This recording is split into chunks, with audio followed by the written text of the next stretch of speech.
The whole ballroom was humming with that fake energy you only ever see at big corporate shindigs. You know the vibe, everyone's acting like they're having the time of their lives because the boss is watching. Giant glass chandeliers were pumping out this warm glow over tables decked out in fancy white linen, while waiters dodged through the crowds, balancing trays of champagne and listening to people pretend to care about small talk. This was the big annual blowout for Vance and Associates. It's that one night a year where the new kids get to rub elbows with the big shots, and a career can literally live or die depending on what you say over a drink. I probably adjusted my tie 3 times in 5 minutes, feeling like a total fish out of water in a room full of custom-tailored suits and dresses that probably cost more than my truck. My wife had told me to relax, saying it was a casual thing and that spouses were basically just there for decoration. Just smile, nod, and let the real players talk about profit margins and snapping up new clients. I'd actually taken the afternoon off from the job site, scrubbed the sawdust and sweat off in the shower, and squeezed myself into the navy suit I hadn't worn since our wedding 3 years back. I've got to tell you, she looked incredible. That emerald dress fit her like it was painted on, and her dark hair was up in this fancy twist thing. I'd watched her stress over it for nearly an hour before we left.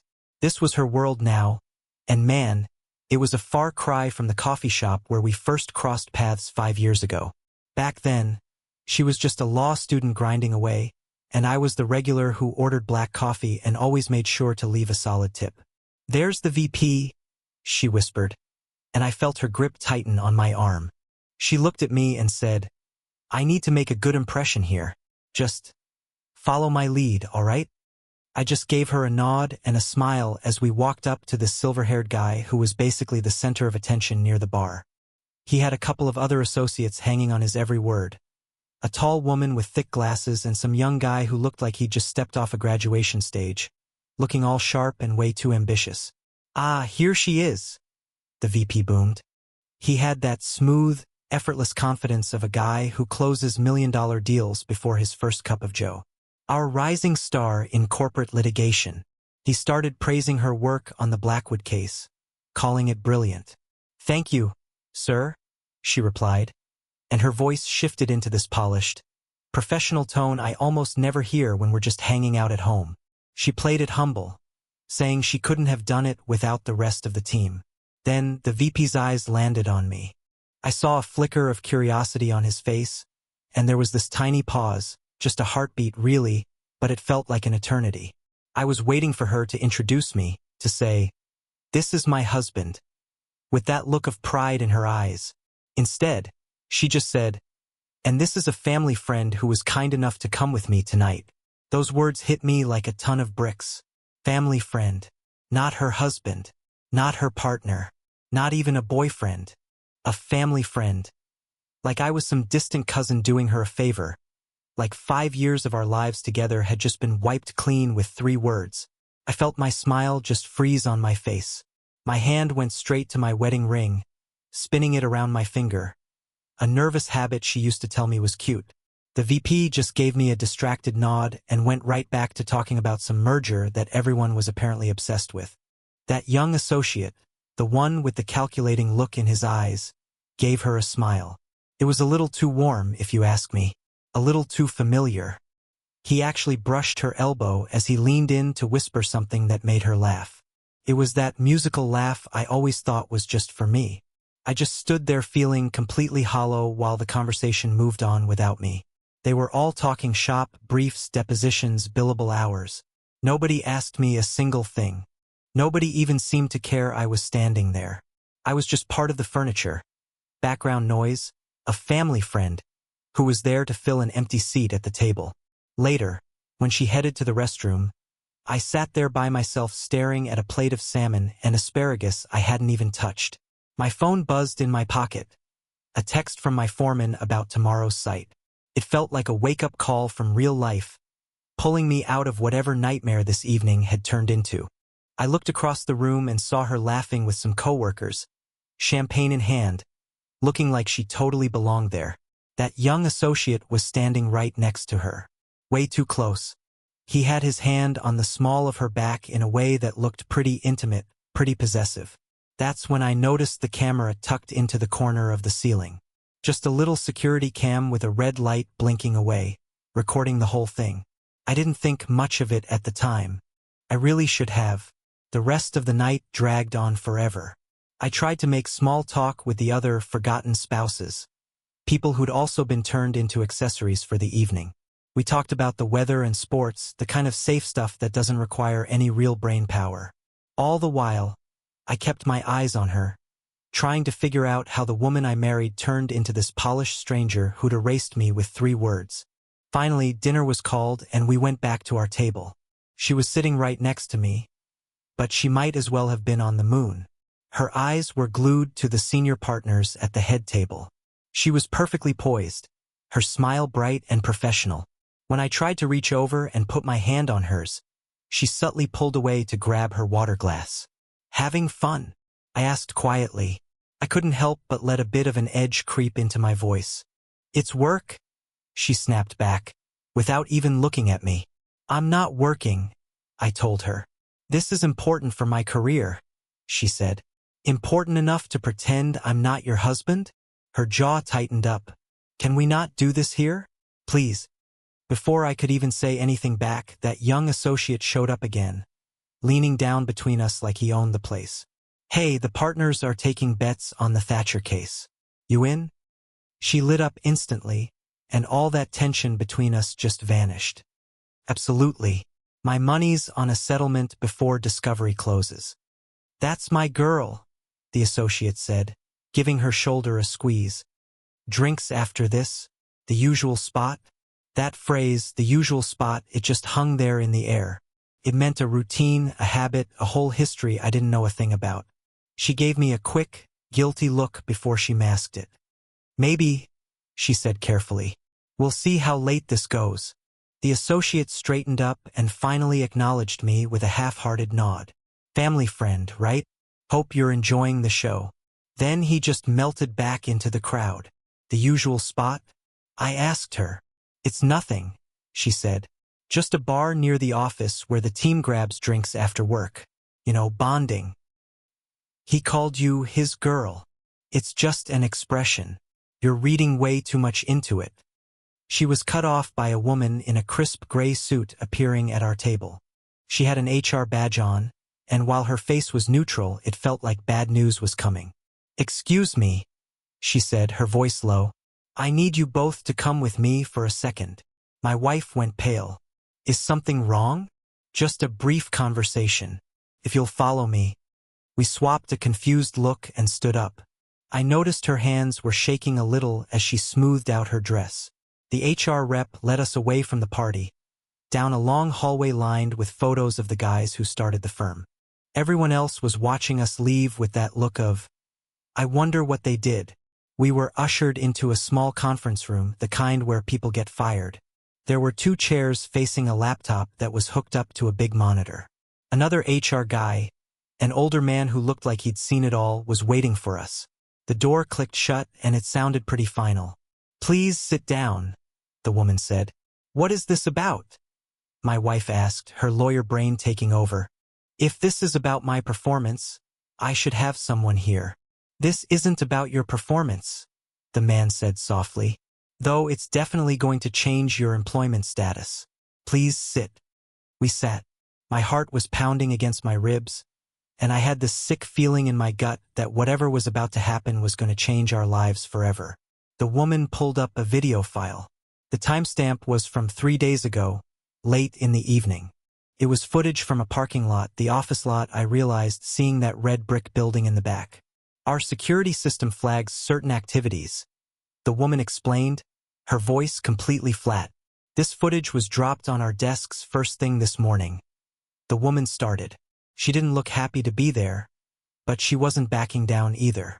"With the gala happening tonight, we figured this couldn't wait another hour." She reached over and hit the play button. The screen flickered to life, showing the office parking lot.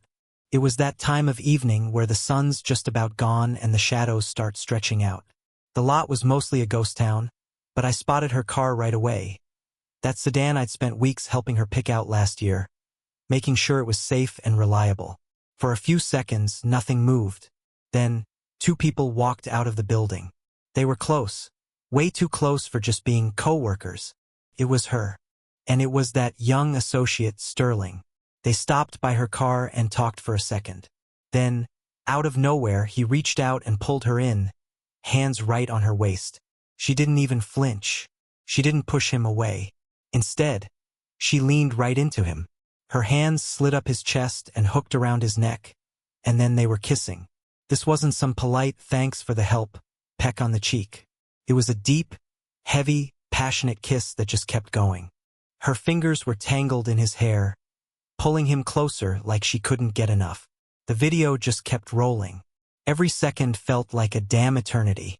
The overhead lot lights were casting these sharp, ugly shadows, but you couldn't mistake what was happening. Her hands were moving across his back with a kind of intimacy that only comes from knowing someone for a long time. When they finally let go, she was smiling.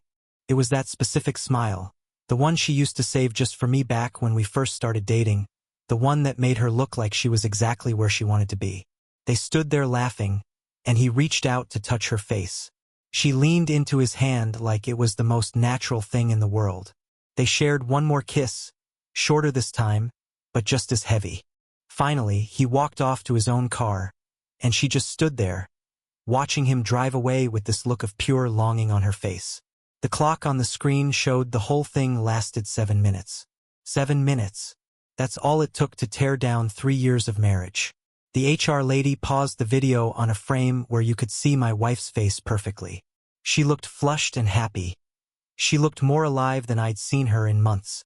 "This isn't a one-off," the older man said, sliding a thick manila folder onto the table. "We've got a whole paper trail on you and Associate Sterling. Inappropriate conduct in the office after hours. Long lunches that turned into afternoons. We even have a hotel room in Boston charged to your company card during a trip that was supposed to be a solo client meeting." Beside me, my wife went stiff as a board. Her breathing got all shallow and fast. All the color drained out of her face, making her makeup look like a mask. This isn't what it looks like," she stammered. "All that lawyer talk, all that confidence, gone. It was a moment of, we didn't."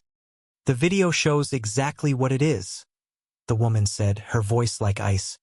"This firm has zero tolerance for workplace flings, especially when they involve lying and burning through company cash.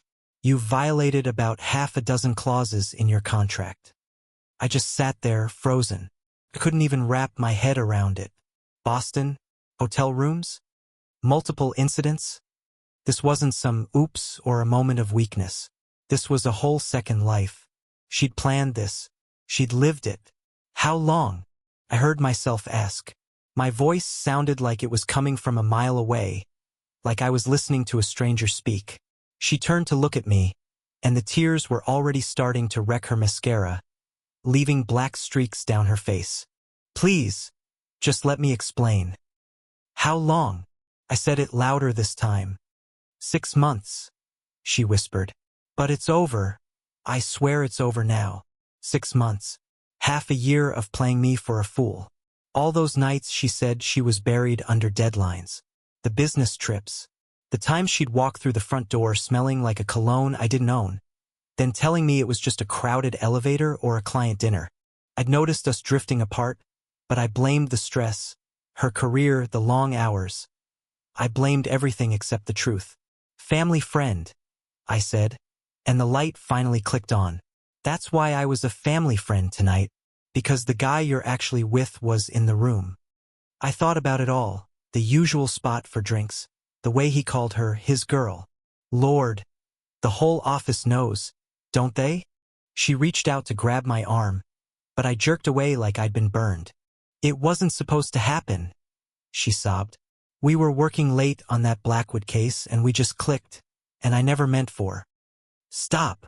The word came out flat. I felt numb, like I was watching a movie of someone else's life falling apart. "Just stop."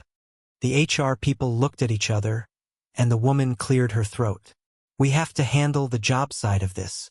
Because of how serious these violations are, and the misuse of firm resources, we're terminating your employment, effective right now." That's when she really lost it. All that professional polish just shattered. She put her head in her hands, her whole body shaking with these deep, ugly sobs. No, please. I've worked so hard. I'm up for the partner track next month. Please, you can't do this.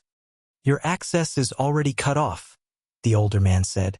He didn't sound mean, just firm. We need your badge and laptop by Monday. We'll box up your desk and ship it to you. A security guard will walk you out tonight. This is my career, she gasped. This is everything I've worked for. You can't just take it all away over one mistake. You took it away yourself, the woman told her. These are just the consequences of your own choices. The room went dead silent, except for her crying. I stared at that frozen screen, at her face looking so happy with another man. I thought about our wedding day, her promising to love and honor me. I thought about the apartment we'd saved every penny for, the dreams we had, the future we'd mapped out. It was all built on a foundation of lies. I reached into my pocket and pulled out my keys. I had a spare key to her parents' place on there from back when her mom had surgery and we were checking in on her every day. I'd meant to give it back, but I just never got around to it. Slow and steady, I unhooked it from the ring. The sound of that metal scraping together felt incredibly loud in that quiet room. I slid the key across the table and set it right in front of her, next to that folder full of her betrayals. She looked up at me, looking desperate and wrecked. What are you doing? Your folks live 40 minutes from here, I said. I made sure every word was steady and controlled. You aren't coming back to the apartment tonight. I'll be the one there. Pack your bags tomorrow while I'm at work. Leave your key on the counter. No, please. We can fix this, we can work through it. Family friend, I said, finally standing up. That's all I am to you. Apparently, that's all I've been for the last 6 months. So go stay with your family. Your real family. I started walking toward the door. My legs felt like they were made of lead, like they might give out any second, but I kept them moving. I reached for the knob, focusing everything I had on just turning it so I wouldn't collapse in front of her and these HR strangers. Wait! She scrambled out of her chair, nearly tripping over her own heels. Please, you can't just walk out like this. We need to talk. Really talk about all of it. I stopped, but I didn't turn around. Talk? What, like how we talked about you working late? Or your business trips? Or your team bonding with Sterling? Even saying his name felt like swallowing acid. I wonder which of those talks were actually real. Were any of them? All of them, she cried out. I love you. I still love you. This thing with him. It was a mistake, a horrible mistake, but it doesn't change what we have. I turned around then, and I think the look on my face actually made her take a step back. What we have. I let out a laugh that had no heart in it. We don't have anything. We haven't had a damn thing for 6 months, apparently. The HR folks were clearly getting uncomfortable. The woman cleared her throat, like she was trying to find a polite way out. Maybe we should give you 2 a minute alone? No, I said, and I didn't stutter. We're done here. She's fired, and I'm leaving. There's nothing left to say. My wife, I could barely even wrap my head around calling her that anymore, was shaking, hugging herself like she was freezing. Where am I supposed to go? What am I supposed to do? That's not my problem anymore. The words came out colder than I meant them to, but I didn't take them back. You make your bed, you lie in it. You made your choices, I told her. You chose him every time you met up at your usual spot. Every time you checked into that hotel in Boston. Every time you kissed him in that parking lot. And tonight, when you called me a family friend, just so he wouldn't find out you were married. That was your final choice. I was protecting my career, she sobbed. The firm is so strict about this stuff. If people knew we were married, they'd say I was sleeping my way to the top, that I didn't earn my spot. So you saved your career by nuking our marriage? I just shook my head. Do you even hear yourself right now? You're still making excuses. Still trying to make it okay. The older HR guy stood up. I think it's best if we wrap this up. We need you to come with us to hand over your badge, and then we'll escort you out. Sir, you're free to go. She reached for me one last time, but I took a step back. "Don't," I said quietly. "Don't touch me. Don't call me. Don't try to explain a damn thing. Just don't." I opened the door and walked out, leaving her crying in that room. That hallway felt like it was 10 miles long. Behind me, I could hear her voice getting loud and panicky while the HR reps tried to calm her down, but I just kept my boots moving. The main hall was still packed with people partying, totally clueless about the wreck that just happened. I spotted Sterling across the room, laughing with a group of guys, his arm draped over the back of a chair like he owned the place. He looked up and caught my eye. Something flashed across his face. Maybe guilt, maybe he felt like he'd won. It was hard to tell. I didn't stop. Outside, the night air hit me like a bucket of ice water. It was cold, crisp, and real. I'd driven us there in my truck, but she could find her own way home. She was resourceful, she'd figure it out. She'd figured out how to have a whole affair while playing the devoted wife. After all, my phone buzzed. A text from her. "Please don't leave me here. Please." I deleted it without a word and cranked the engine. The radio kicked on automatically, some country song about a breakup that was way too on the nose. I killed the power and let the silence fill the cab. The drive back took 35 minutes. I spent every second of it replaying the last 6 months with a fresh set of eyes. Everything made sense now. The way she'd jump in the shower the second she got home. The new lingerie I'd found that she'd never worn for me. The nights she'd crawl into bed after I was already out, and the mornings she'd be gone before I even woke up. I'd blamed it all on work stress. It was all a lie. A calculated, cold-blooded lie. I pulled into our apartment complex and parked in our spot. Well, I guess it was just my spot now. The apartment was going to be just mine, too. We'd signed the lease together, but my name was first on the list. I could cover the rent if I picked up some extra shifts on the weekends. Inside, everything was exactly how we'd left it that morning. Her coffee mug was still in the sink. Her jacket was hanging by the door. Photos of us were smiling from the walls. Weddings, vacations, just normal days that now felt like relics from a dead civilization. I sat down on the couch we'd picked out together and finally let the weight of it hit me. The betrayal, the humiliation, the grief for the life I thought we had. My hands started shaking, then my shoulders, and then I was just gone. Sobbing from somewhere deep and primal. My phone kept buzzing. Text after text, each one more desperate than the last. "I'm so sorry. Can we talk? I made a mistake. I love you. Don't give up on us." I turned the phone off and chucked it across the room. Tomorrow, I'd have to deal with the lawyers and the lease and the mess of untangling 3 years of a shared life. Tomorrow, I'd start figuring out how to be just me again instead of half of a we that was built on a lie. But tonight, I just sat in the dark and let myself mourn. When the sun started creeping through the blinds the next morning, it felt harsh and unforgiving. I woke up on the couch with a stiff neck, still wearing my suit. For one beautiful second, I forgot everything. Then it all came flooding back. The video, her crying, that key on the table. My phone was right where I'd thrown it. The screen was cracked, but it still worked. 37 missed calls. 63 texts. I shut it back off without reading a single one. The place felt different in the daylight. Smaller, emptier, like a movie set after the cameras stopped rolling. I walked around in a daze, seeing all the little things that were hers. The throw pillows she had to have, the cookbook she never touched, her running shoes by the door from that 3-week fitness phase. By noon, I heard her key in the lock. I knew she'd show up for her stuff. I was standing in the kitchen with a cup of coffee when she walked in. She looked like hell. Still in that dress, makeup smeared, hair a mess. She'd clearly been crying all night. A part of me, the part that had loved her for 5 years, wanted to reach out and comfort her. The rest of me stayed frozen. "Hi," she said softly, hanging back by the door like she was a stranger in her own home. "You've got 2 hours," I said, putting my mug down. "Take what you need. I'll be in the bedroom. Can we please just talk first?" "No. Just 5 minutes. Please. I need you to understand." "Understand what?" I couldn't help it. The anger just bubbled up.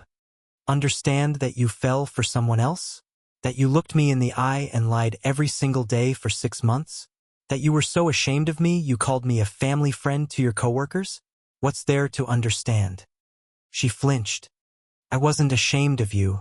I was trying to protect your career. Yeah, I got that part. Your career was more important than our marriage. More important than the truth. More important than me. I walked toward the bedroom. 2 hours. Then I want you gone. I sat on the bed we'd shared and listened to her move through the house. Drawers opening and closing. The closet door sliding. The sound of her trying to quiet her crying. My phone buzzed with a call from my foreman. Real life calling again. I answered it, grateful for the distraction, talking about lumber and inspection schedules. Normal problems with normal solutions. When I came out 90 minutes later, she was sitting on the couch surrounded by half-packed boxes, her face in her hands. I can't do this, she said. I can't just pack up our life and act like none of it mattered. It mattered, I said quietly. Past tense. You made sure of that.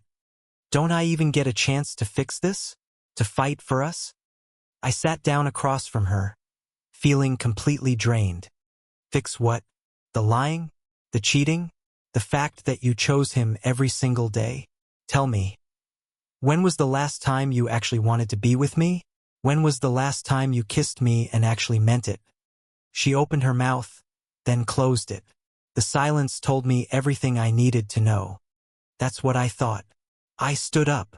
I'll help you get these boxes to the car. We worked in total silence, loading her sedan with pieces of our life. Neighbors were watching from their windows, probably wondering what the drama was. I didn't care. Let them gossip. It didn't matter. At her car, she turned to me one last time. I really did love you. I still do, in a way. In a way, I repeated. Not enough, though. Not when it actually counted. What happens now? You figure out your life. I'll figure out mine. We get a divorce and we move on. Just like that? Just like that. I pulled my wedding ring off my finger. It left a pale line on my tanned hand. I held it out to her. You should take this. Maybe you can pawn it, help with rent until you find a new job. She stared at it, the tears starting up again. I don't want your ring. I want another chance. You had your chance. You had 3 years of them. I set the ring on the hood of her car. Goodbye. I walked back to the apartment and didn't look back once. I heard her call my name. Then the car door shut, the engine started, and the sound faded as she drove away. Inside, the place was half empty, but it felt more honest. No more acting. No more lies. Just the truth. Clean, sharp, and painful. I picked up my phone and finally looked at the messages. Most were from her, but there was one from my brother. Heard what happened. Couch is open if you need it. Or beer. Or both. I actually smiled. Real family. Real support. Real honesty. I texted him back. Beer sounds good. Then I opened my laptop and started looking for divorce lawyers and new apartment listings. It wasn't going to be easy, and it was going to hurt for a long time. But at least it was real. At least I was free. A few months later, I heard she'd found a job at a smaller firm in another city. Word was she and Sterling tried to make a go of it, but they couldn't. The whole thing was too poisoned by guilt to last. She'd asked about me, wondering if I'd ever forgive her. I won't respond. Forgiveness? Maybe down the road. But going back? No way. Some bridges, once you burn them, they stay burned. I moved to a smaller place closer to the job site. Started seeing someone new, taking it real slow, being honest, and building something from the ground up. I'm learning to trust again, one day at a time. The story could have ended with me being bitter or looking for revenge. Instead, it ended with a bit of dignity. A man who knows what he's worth and refuses to take anything less. Sometimes the strongest thing you can do is just walk away, close the door, and never look back at what should have been.